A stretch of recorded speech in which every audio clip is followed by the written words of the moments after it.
नमस्कार। रतनपाल डोडियार, सहायक आचार्य हिंदी, हरिदेव जोशी राजकीय कन्या महाविद्यालय बांसवाड़ा। जैसा कि पिछले समय में हमने पढ़ा था, रसखान को जो कृष्ण भक्त है और कृष्ण भक्ति में अपने आप को समर्पित कर देते हैं और वो ठीक वैसा ही वर्णन करते हैं जैसा सूरदास के काव्य में हमको देखने को मिलता है। या कहिए कि कृष्ण भक्त कवियों ने जिस तरह से कृष्ण का वर्णन किया, गोपियों का वर्णन किया, उसी तरह का वर्णन यहाँ पर हमको देखने को मिलता है।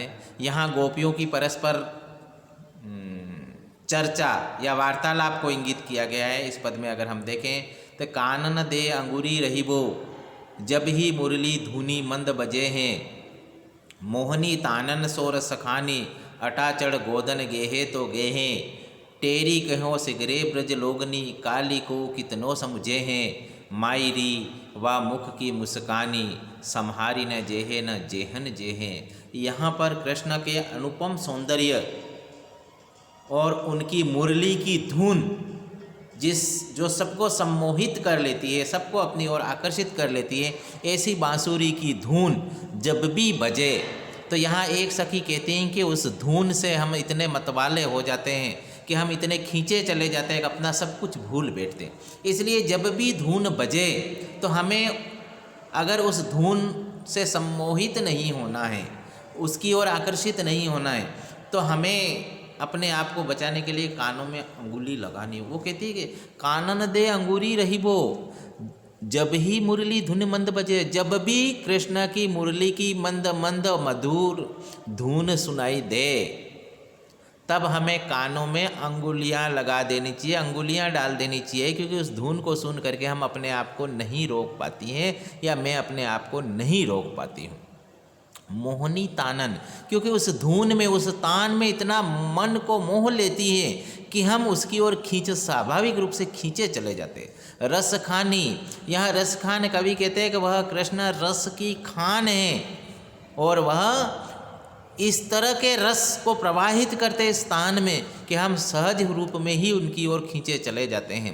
अटाचड़ गोदन गेहे तो गेहे, और छत पे चढ़ जाते हैं। गोधन अर्थात गायें जाए तो जाए, चली जाए तो चली जाए, कोई ले जाए तो ले जाए, लेकिन कानों में अंगुली दे करके हम छत के ऊपर चढ़ जाते हैं ताकि हम उससे मोहित नहीं हो पाए। या एक तरह से दूसरा अर्थ यहाँ ये कहा गया है कि गायों को भले कोई ले जाए तो ले जाए या गायें कहीं चली जाए तो चली जाए, लेकिन हम कृष्ण की उस मोहनी तान से बचने के लिए अपनी आंखों में अंगुलियां लगा करके छत पे चढ़ जाती हैं जब भी मंद मंद धुन बजती है।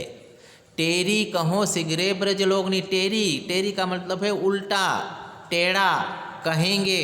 सारे ब्रज के लोग यानी यहाँ के लोग चर्चा करेंगे, बात उड़ाएंगे। काल ही कोई कितनों समझे हैं, भले ही कल कोई उनको कितना ही समझा दो, लेकिन वो हमारे बारे में उल्टी ही बात करेंगे। अगर हम कृष्ण की मंद मंद धुन की ओर चले गए या कृष्ण की ओर आकर्षित हो गए तो लोग पता नहीं उल्टी उल्टी बातें चलाएंगे। इसलिए हमें जैसे ही धुन बजती है, बांसुरी की आवाज़ सुनाई देती है, बांसुरी की तान सुनाई देती है, तो हमें कानों में अंगुली लगा करके घर की छत के ऊपर चढ़ जाना है। मायरी व मुख की मुस्कानी, यहाँ एक सखी दूसरी से कह रही कि हे सखी, उस कृष्ण की मुख की जो मुस्कुराहट है इतनी जादुई भरी है कि उसको देखने वाला संहारी न जे है वो अपने आप को संभाल ही नहीं पाता, और एक बार जो देख लेता है न जेहन जे है वो कभी जो है अपने दिल से निकाल ही नहीं पाता उस दृश्य को, उस मुस्कुराहट को, उस जादू को। इसलिए कृष्ण ऐसा सम्मोहक व्यक्तित्व है, आकर्षक व्यक्तित्व है कि एक बार उनको कोई देख लेता है तो कभी भूल नहीं पाता और उनकी बांसुरी की तान सुन करके सहज रूप से उसकी ओर खींचा चला जाता है, सम्मोहित सा हो जाता है। इसलिए जब भी बांसुरी की तान बजे कानों में अंगुली लगा करके छत पे चढ़ जाना चाहिए। ये यहाँ पर इस पद के अंदर कहा गया है। इस पद के अंदर अगर हम देखेंगे तो श्री कृष्ण की मुरली के धुन के प्रभाव को अभिव्यक्त किया गया है। अनुप्रास अलंकार, ब्रज भाषा का प्रयोग हुआ है। भक्ति रस की इसमें व्यंजना आपको इस पद में ही नहीं बल्कि संपूर्ण पदों में देखने को मिलती है। सभी पदों में यहाँ प्रसाद गुण और सवय छंद का प्रयोग देखने को मिलेगा। इसी तरह से हम पद संख्या 22 की ओर बढ़े। इस पद के ऊपर हम देखें तो लिखा गया है, मोर पखा सिर ऊपर राखियूं, गूंज की माला गरे पहरोंगी, ओडी पीतंबर ले लकुटी, वन गोधन ग्वारिन संग फिरोंगी। भाव तो वो ही मेरो रस खानी सो, तेरे कहे सब स्वांग करूँगी, या मुरली मुरलीधर की अधरान धरी अधरान धरूंगी। यहाँ भी दो सखियाँ आपस में चर्चा कर रही है। वो कह रही कि कृष्ण के सारे स्वांग में रचूंगी, सारे आडंबर, सारी वेशभूषा, सारा हाल चाल, सब कुछ मैं उसका आडंबर करूंगी। मोर पखा सिर ऊपर रखूं, जिस तरह से कृष्ण मोर की पंखी अपनी सिर के ऊपर रखते हैं, मैं भी अपनी सिर के ऊपर मोर की पंखुड़ियाँ या मोर पंख को धारण करूंगी। गूंज की माल गले पहनूंगी, और जिस तरह से गूंज की मालाएं वो गले में पहनते हैं, मैं भी इस तरह से उन मालाओं को अपने गले में धारण कर लूँगी, कृष्ण जैसी बनने की कोशिश करूँगी। ओढ़ी पीतंबर ले लकुटी, और शरीर के ऊपर पीतंबर पीला वस्त्र जिस तरह से वो ओढ़ते हैं, और हाथ में लकड़ी लेकर के चलते हैं कृष्ण। वन गोधन गारिन संग फिरेंगे, और इस तरह से वन वन में गायों के पीछे पीछे ग्वालों के साथ साथ जिस तरह से घूमते फिरते रहे हैं कृष्ण, मैं भी वो सारे आडंबर करूँगी, सारे नाटक करूँगा, या उनके जैसा बनने का प्रयास करूँगी। भाव तो वही मेरो रस खानी सो, यदि मेरे ऐसे स्वरूप कृष्ण को अच्छे लगते हैं तो, अगर ऐसे स्वरूप में कृष्ण मुझे पसंद करते हैं, या ऐसे स्वरूप में उनके रंग में रंगने के बाद कृष्ण हमसे खुश हो जाते हैं, तो तेरे कहे सब स्वांग करूँगी। वो कह रही कि कृष्ण जैसा चाहते हैं वो सारे स्वांग करूँगे, लेकिन आप हमें दर्शन तो दीजिए, खुश तो होइए। हे कृष्ण, तुम जैसा चाहते हो हम ऐसी वेशभूषा धारण करेंगे, और तुम जैसे कर्म करते हो हम वैसे ही कर्म करेंगे। लेकिन यहाँ गोपी कहती कि या मुरली मुरलीधर की, लेकिन एक बात जरूर है, कृष्ण जो मुरलीधर हैं, जिनको मुरलीधर के नाम से जाना जाता है, हमेशा अपने होठों पे मुरली को धारण करते, अधरा न धरी, अपने होठों पे निरंतर धारण किए हुए थे। वो गोपी कह रही कि अधरा न धरूंगे, लेकिन मैं उस मुरली को अपने होठों पे धारण नहीं कर सकती, अर्थात मैं सारे स्वांग रचूंगी लेकिन मुरली को अपने होठों पे धारण नहीं करूंगी। ये केवल कृष्ण की है, और कृष्ण का ही मुरली पे अधिकार है। इसलिए वो यही कह रही है कि कृष्ण जो मुरली धारण करते वो मुरली में धारण नहीं करूंगी। और इस तरह से यहाँ पर गोपियों ने कृष्ण के प्रति सारे उन आडंबर स्वांग रचने की बात यहाँ पर कही है कि जैसा कृष्ण जिसमें खुश है हम वैसा करने के लिए तैयार हैं, बस एक ही शर्त है कि हम मुरली को होठों पे धारण नहीं करेंगे, क्योंकि हमारे इन होठों के ऊपर मुरली का कोई अधिकार नहीं है। इसमें श्री कृष्ण के रूप पर गोपियों के मोहित होने का कथन कहा गया है, और वही अनुप्रास अलंकार, भक्ति रस, ब्रज भाषा का प्रयोग, प्रसाद गुण विद्यमान है ही, और सवे छंद में इस पद की रचना की गई। हम आगे के पद की ओर चलें, पद संख्या 23 की ओर। इस पद में हम देखें, अब ही गई खीरक गाय को दुहाबे को, बावरी हवे आई डारी दोहनी यूँ पानी की, कोई कहे छरी कोई भून परी, डरी को कहे मरी, गति हरि अखियान की, सांस ब्रद ठाने नंद बोलत सयाने, धाई दोरी दोरी जाने माने खोरी देव तन की, सखी सब हासे मुरझानी पहचानी, कहूँ देखी मुस्कानी वा हीर रस खानी की। यहाँ पर भी ठीक वही गोपियों का वर्णन किया गया है, या कह लीजिए राधा का वर्णन किया गया है, या राधा के अलावा कोई और गोपी भी हो सकती है। लेकिन उसकी दशा जब कृष्ण को देखने के बाद, कृष्ण के प्रति उसका आकर्षण के बाद इस तरह की स्थिति उसकी हो गई है कि जब भी वो घर का काम करती है गोपी, तो वह कृष्ण के ही ध्यान में मस्त होती है। कभी कभी जो है असहज व्यवहार करने लग जाती है, और उस असहज व्यवहार को यहाँ पर दिखाया गया है, चाहे राधा के रूप में समझे चाहे अन्य गोपी के रूप में समझे। इसमें कहा गया कि अब ही गई खीरक गाय के दुहाइबे को, अभी अभी वह गई थी खीरक गाय के दुहाइबे को, गौशाला में गाय का दूध दुहाने के लिए गई थी वह गोपी। और क्या किया उसने, बावरी हवे आई डारी दोहनी यूँ पानी की, और वह बावली हो गई, पगला गई, और वहाँ जा कर के दूध दोहने का जो पात्र है उस पात्र को, दोहनी को वह वहाँ पटक करके चली आई, यानी उसने अपना कर्म न कह करके पता नहीं उसके मन में क्या सूझा, तो वहीं पटक करके वह वापस आ गई। और उसके इस व्यवहार को देख करके कोई कहे छरी, कोई कहता कि ये तो छली गई है, कोई कहे भोन परी, कोई कहे कि वह डर गई है, डरी को, कोई कहे कि डर गई है, कोई कहे मरी, कोई कहता है कि ये तो मर गई है। गति हरी अखियन की, कोई कहता है कि इसकी तो आँखों की गति समाप्त हो गई है, हर ली गई है, समाप्त हो गई है। और इसकी इस तरह के मूर्छित अवस्था को या असहज अवस्था को देख करके और उसके परिवार के लोग सांस व्रत ठाने, उसकी सांस जो है मन्नतें लेने लग जाती हैं, मनोतियाँ लेने लग जाती हैं। नंद बोलत सयाने, और जो है उनकी ननद जो है वह बोलती है, व्रत ठानती है, मन्नत लेती है। धाई दोरी दोरी जाने माने खोरी देवतन की, और अलग अलग देवताओं के पास दौड़ दौड़ करके वह खोरी का मतलब है उनसे प्रार्थना कर रही है, उनसे मन्नत मांग रही है, निवेदन कर रही है कि इसको ठीक कर लिया जाए। इस तरह से घर में पूरी खलबली मच गई है उसकी इस अवस्था को देख करके कि सभी प्रार्थना कर रहे हैं वो शीघ्र ही स्वस्थ हो जाए। और जब ऐसा सुना गोपियों की सखियों ने, तो सारी गोपियां देखने के लिए आती है वहाँ पर उसके घर पे, और उसकी इस अवस्था को देख करके सखी सब हंसे, सभी सखियां हंसने लग जाती है उसकी उस दशा को देख करके। मूर्झानी पहचाने, मूर्झानी का मतलब है मूर्छा उसको आ गई थी, वह बेहोश हो गई थी। उस अवस्था को देख करके सुध बुध खो बैठी थी, उस अवस्था को देख करके सब हंसने लग जाती है।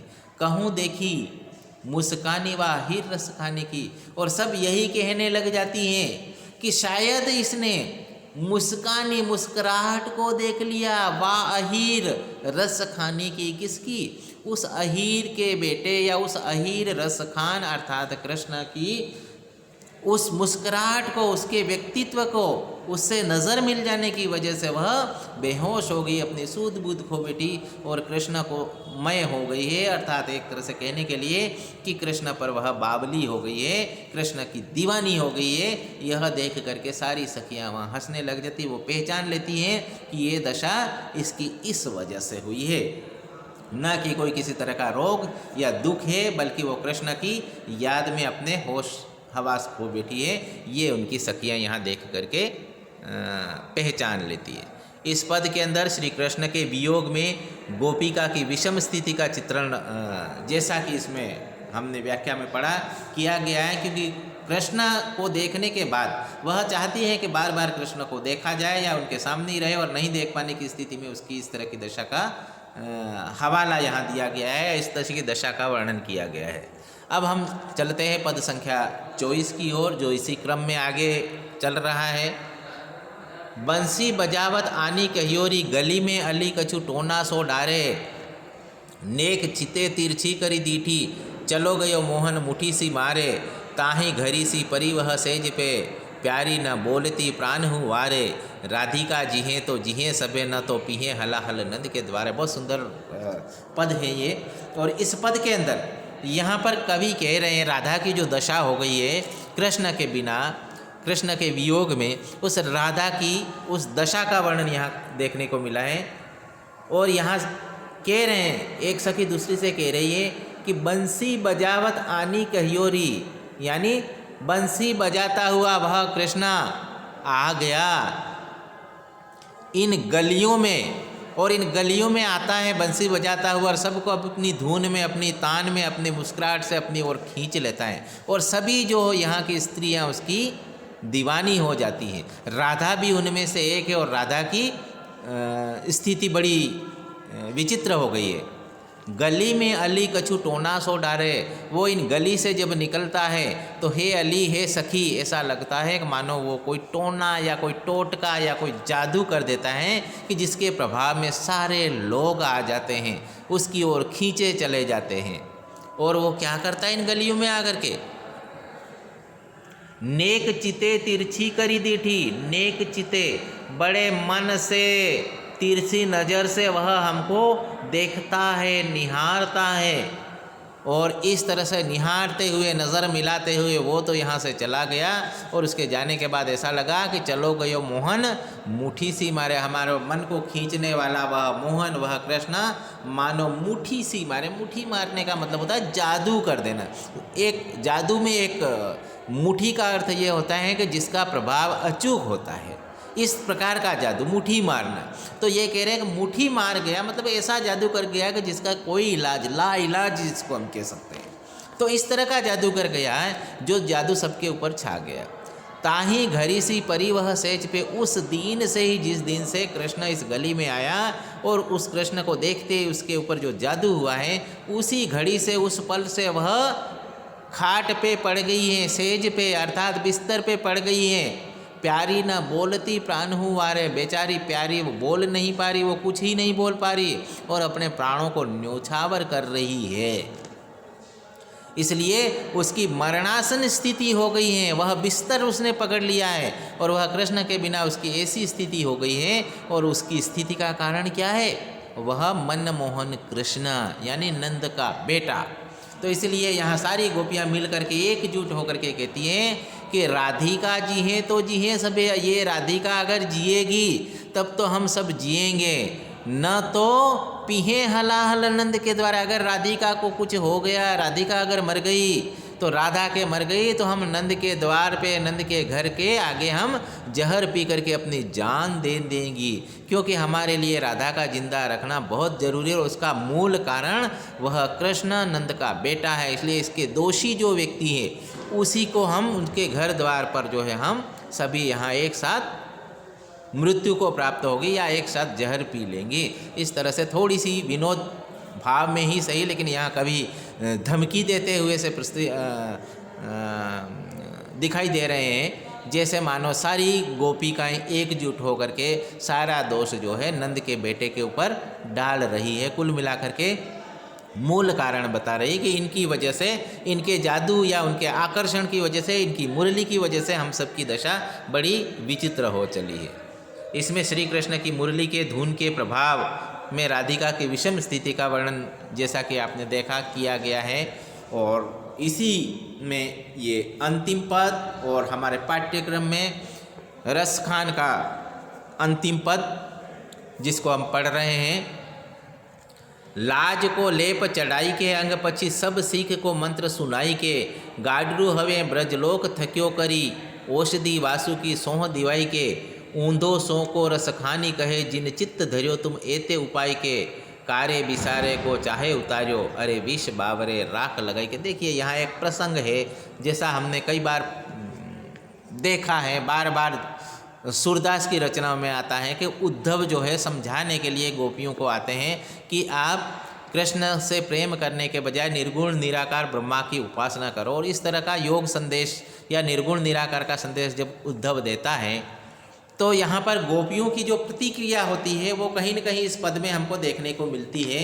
और यहाँ ऊंधो शब्द जो आया है तीसरी पंक्ति में, इससे स्पष्ट है कि वह उद्धव को संबोधित करते हुए गोपियाँ अपनी व्यथा, अपनी भड़ास निकालती हुई सी प्रतीत हो रही है। यहाँ जैसा कि हमने पिछले पद में पढ़ा था कि गोपी का, उस राधा की बहुत बुरी दशा है, वह होश हवास में नहीं है और संभव है सभी गोपियों की इस तरह की दशा हो।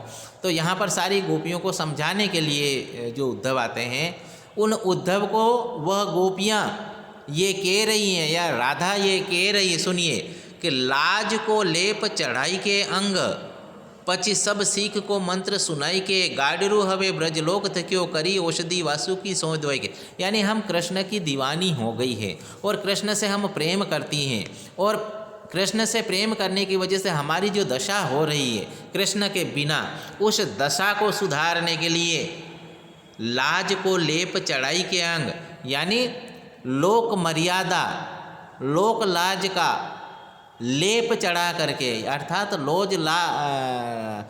लोक लाज को हमारे सामने प्रस्तुत करके और हमें बता करके, 25 सब सीख को मंत्र सुनाई के, सारे सीख के मंत्र यानी स्त्री की कुल मर्यादा, उसका स्वभाव, इन सारी बातों को हमें सिखा करके सारी बातें हमको सिखाई जाती है और सारी बातें सिखा करके गाडरू हमें ब्रजलोक थक्यो, हमारे ऊपर से उनके जादू को, उनके प्रभाव को कम करने के लिए गाडरू हमें ब्रजलोक था क्यों। गाडरू का मतलब है सबसे बड़े वेद्य जिनको हम कहते हैं, ब्रजलोक के सारे लोग जिनको हम कहते हैं, तो वो सारे लोग हर तरह के उपाय करने वाले, हर तरह की औषधि रखने वाले, बड़े से बड़े जहर को भी नष्ट कर देने वाले, प्रभावहीन करने वाले सारे ब्रज के लोग थक गए हैं हमारे पीछे। लेकिन वो प्रेम का जो जादू है, प्रेम का जो प्रभाव है, कृष्ण का जो प्रभाव है, करी औषधि वासुकी सो देवाई के, वासुकी यानी नागों का श्रेष्ठ जो प्रजाति जिसको हम कहते हैं, वासुकी या वासुदेव जिसको कहा जाता है, उस वासुकी की सौगंध दे करके और हमें ठीक करने का प्रयास किया जाता है। और या कह लीजिए कि बड़े से बड़े जहर को भी उतारने के जो प्रयास किए जाते हैं, जो जादू को उतारने के जो प्रयास किए, सारे प्रयास इन लोगों ने करके देख लिए, लेकिन कोई भी कृष्ण से हमको दूर नहीं कर पाया, यानी कृष्ण के प्रभाव को हमसे नहीं निकाल पाए। ऊंधो सो को रस खानी कहें, उद्धव के ऊंधो सो को यहाँ कह रहे हैं कि रस खानी कहें, यानी हमारे ऊपर जिसने जादू किया है वह रस खान अर्थात वह कृष्ण है, रसों की खान है। हे उद्धव, और तुम उनको हमसे अलग करने की बात करें, जिन चित्त धरो तुम एते उपाय के, जिन्हें हमने चित्त धारण किया है अपने मन में, अपने दिल में, अपने हृदय में जिसको धारण कर लिया, उसको तुम हमसे अलग करना चाह रहे हो। एते उपाय करके, इतने सारे उपाय बता करके, यानी तुम भी वही कर रहे हो, हमारे ऊपर स्त्रियों का बहाना बना रहे हो, हमको लोक मर्यादा सिखा रहे हो। और ऐसा काम तो यहाँ ब्रज के लोग कब से ही कर चुके हैं, लेकिन हमारे ऊपर किसी तरह का वो असर नहीं कर पाए हैं। इसलिए हे उद्धव, कारे विसारों को चाहे उतारो, तुम काले नागों के विष को भले ही उतार लो, समाप्त कर दो अपनी औषधि से, अपने तरीके से। अरे विष बावरे, उनके विष को, हे बावले, हे पगले, हे मूर्ख, राख लगाइए, जो तुम राख लगा करके और हमारे ऊपर उस जादू को कम करना चाहते हो, उस प्रेम को समाप्त करना चाहते हो, ऐसा कभी संभव नहीं है। चाहे तुम विष उतार लो, जहरीले से जहरीले सांप के विष को भी तुम प्रभावहीन कर दो, लेकिन हमारे ऊपर प्रेम का जो जादू चढ़ गया उसे तुम समाप्त नहीं कर सकते। ऐसा करना तुम्हारी मूर्खता है। ये बात यहाँ गोपियाँ दृढ़ निश्चय के साथ कह रही हैं कि तुम तो क्या है उद्धव, पूरा ब्रजलोक थक गया है, लेकिन कोई भी कृष्ण से हमको दूर करने में सफल नहीं हो पाया है, कृष्ण के जादू को हमसे दूर नहीं कर पाया है, तो तुम क्या राख लगा करके हमें दूर करो। राख लगा के भले ही तुम सांप के जहर को उतार सकते हो, लेकिन हमारे ऊपर से कृष्ण के जादू को नहीं उतार सकते, क्योंकि प्रेम की हम दीवानी है और हम कृष्ण से प्रेम करती हैं। इसलिए इस तरह का उपदेश देने की हमको कोई आवश्यकता नहीं। ये बड़े दृढ़ निश्चय के साथ में गोपियाँ यहाँ पर उद्धव को कहती हैं, ये रसखान कवि कहते हैं।